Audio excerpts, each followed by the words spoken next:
نحمدہ ونصلی ونسلم علی رسولہ الکریم اما بعد فاعوذ باللہ من الشیطان الرجیم بسم اللہ الرحمن الرحیم انما مثل عیسیٰ عند اللہ کمثل آدم صدق اللہ مولانا العظیم وصدق رسولہ النبی الکریم الامین ونحن علی ذالک من الشاہدین والشاکرین والحمد للہ رب العالمین۔ تمام احباب درود پاک پڑھیے۔ الصلاۃ والسلام علیک یا رسول اللہ وعلی آلہ واصحابہ وسلم یا حبیب اللہ۔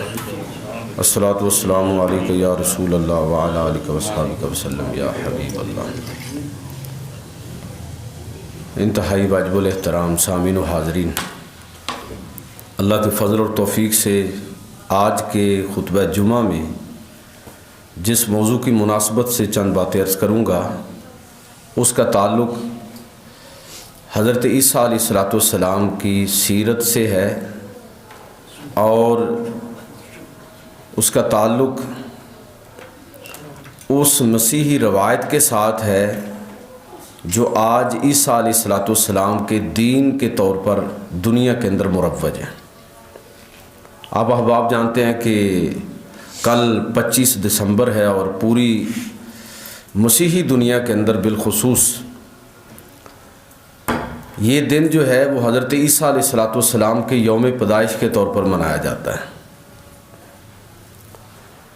تو اس دن کی ایک تو جو ثقافتی اور تہذیبی اہمیت ہے اس نقطہ نظر سے بعض دوست پوچھتے ہیں جی کیا اس موقع پر ہمیں کرسمس ڈے کی مناسبت سے وش کرنا چاہیے اپنے مسیحی بھائیوں کو، مسیحی برادری کو؟ تو میں اس حوالے سے تو یہ عرض کروں گا کہ ایک تہذیبی تہوار کے طور پر، ایک ثقافتی اور کلچرل ایونٹ کے طور پر اگر آپ جس طرح وہ ہمیں ہماری عید پر مبارکباد دیتے ہیں تو آپ بھی دے سکتے ہیں، اس میں کوئی حرج نہیں ہے، کوئی مسئلہ نہیں ہے، کیونکہ یہ سب کچھ کرنے کے بعد بھی بہرحال ہمارا وہ عقیدہ نہیں ہے جو ان کا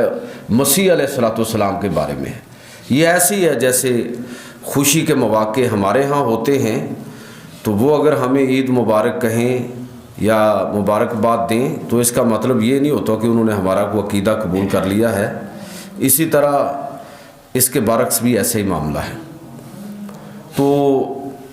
ایک تو اس کا 25 دسمبر کا تہذیبی اور ثقافتی پہلو ہے، تو اس حوالے سے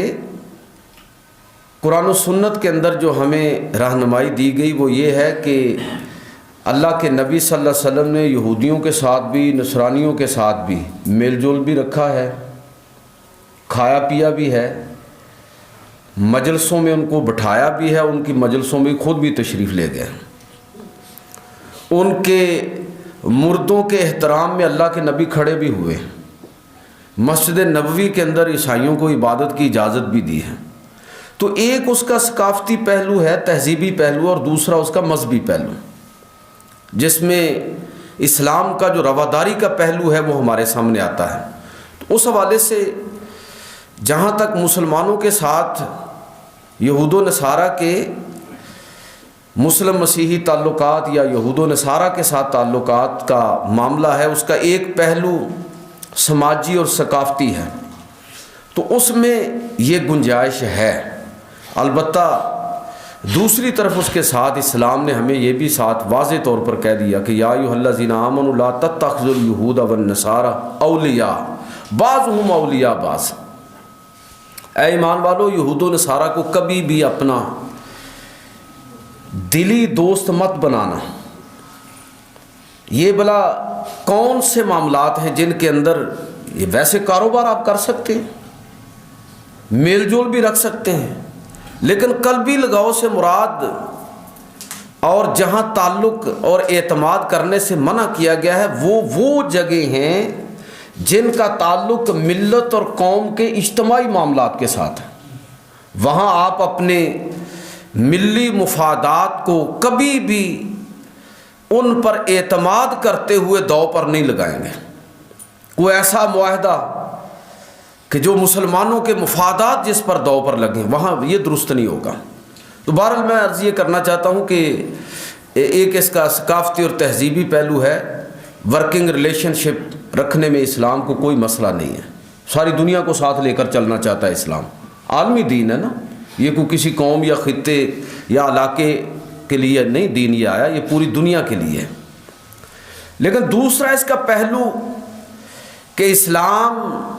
دنیا کے تمام مذاہب کے مقابلے میں اپنے آپ کو صرف اور صرف واحد آپشن کے طور پر پیش کرتا ہے کہ اگر لوگ ہدایت کے طلبگار ہیں تو پھر انہیں اسلام کو ہی مد نظر رکھنا ہوگا، اسلام کو ہی اختیار کرنا ہوگا۔ تو اس نقطہ نظر سے اسلام نے جہاں اور کئی مذاہب پر، ازموں پر، نظریات پر تنقید کی ہے تو وہاں مروجہ عیسائیت پر بھی تنقید کی ہے۔ ایک خطبے کے اندر یہ ساری چیزیں بیان کرنا ممکن نہیں ہے۔ حضرت عیسیٰ علیہ السلام کا قرآن مجید نے بڑی تفصیل کے ساتھ تذکرہ کیا ہے، اور سورہ مریم، سورہ مائدہ، سورہ آل عمران، سورۃ البقرہ اور دیگر کئی صورتوں کے اندر حضرت مسیح علیہ السلام کا تذکرہ بڑی تفصیل کے ساتھ آیا ہے، جس کا خلاصہ اگر میں چند لفظوں میں عرض کروں تو وہ یہ ہے کہ قرآن مجید کو اگر مد نظر رکھیں تو جو سیرت حضرت مسیح علیہ السلام کے ہمارے سامنے آتی ہے وہ اس سے کہیں عظیم الشان پیغمبر کے روپ میں نظر آتے ہیں جو ہمیں اناجیل پڑھ کے سمجھ آتی ہے۔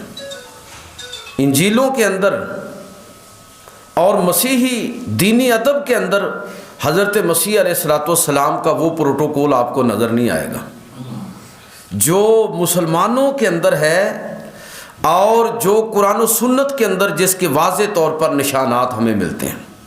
قرآن مجید فرقان حمید کے اندر اللہ رب العزت نے عیسیٰ علیہ السلام کا تذکرہ کرتے ہوئے یہ فرمایا ہے کہ عیسیٰ علیہ السلام وہ ہیں کہ جن کو ہم نے کتاب عطا فرمائی، وَلَقَدْ آتَيْنَا مُوسَى الْكِتَابَ وَقَفَّيْنَا مِن بَعْدِهِ بِالرُّسُلِ وَآتَيْنَا عِيسَى ابْنَ مَرْيَمَ الْبَيِّنَاتِ وَأَيَّدْنَاهُ بِرُوحِ الْقُدُسِ، کہ موسیٰ علیہ السلام بھی اور اس کے بعد عیسیٰ ابن مریم کہ جن کو ہم نے کھلی نشانیاں دی ہیں اور روح القدس کے ساتھ ان کی مدد کی ہے۔ وہ کھلی نشانیاں کیا تھیں کہ ان کی پیدائش سے لے کر ان کی ساری دعوتی زندگی کا آپ اندازہ کریں تو ہر لمحے پر ان کی عظمت، ان کی والدہ محترمہ کی عظمت ہمارے سامنے آتی ہے کہ کنواری مریم جن کی پاک دامنی کا ایک زمانہ گواہ ہے، کس طرح معجزانہ طور پر ان کے ہاں عیسیٰ علیہ السلام کی ولادت ہوتی ہے، اور کس طرح عیسیٰ علیہ السلام ماں کی گود کے اندر اپنی والدہ محترمہ کی پاک دامنی کا باقاعدہ طور پر اعلان فرماتے ہیں۔ لوگوں کے اعتراضات کے جواب میں فرماتے ہیں کہ انی عبداللہ آتانی الکتاب وجعلنی نبیا، کہ میں اللہ کا بندہ ہوں، اللہ نے مجھے کتاب دی ہے اور اللہ نے مجھے نبی بنایا ہے۔ تو یہ تمہارے جتنی بھی تہمتیں ہیں میری ماں پر، اس کی کوئی حیثیت نہیں ہے۔ اور عیسیٰ علیہ السلام جب اعلان نبوت فرماتے ہیں تو اللہ رب العزت خاص طرح کے ان کو معجزات عطا فرماتا ہے۔ قرآن مجید کے اندر سورہ آل عمران کے اندر اس کی تفصیل موجود ہے کہ کس طرح وہ مٹی کے بنائے ہوئے پرندوں کو پھونک مارتے ہیں، اللہ کے حکم سے وہ اڑنے لگتے ہیں۔ بیمار اور کوڑی کو دم کرتے ہیں اور ہاتھ پھیرتے ہیں تو وہ بالکل ٹھیک ہو جاتی ہے، یہ معجزہ ہے۔ اور عیسیٰ علیہ السلام لوگوں کو غیب کی خبریں بتاتے ہیں کہ گھر کیا چھوڑ کے آئے ہو، کھا کے کیا آئے ہو۔ یہ وہ علم ہے جو اللہ نے آپ کو خصوصی طور پر عطا فرمایا۔ تو عیسیٰ علیہ السلام کی جو شان اور برکتیں ہیں،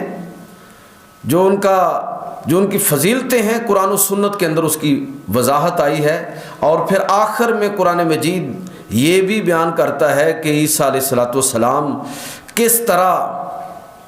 زندہ و جاوید آسمانوں پر اٹھائے گئے اور قیامت کے نزدیک نبی رحمت صلی اللہ علیہ وسلم کے امتی کی حیثیت سے ان کی دوبارہ بعثت، وہ دوبارہ تشریف لائیں گے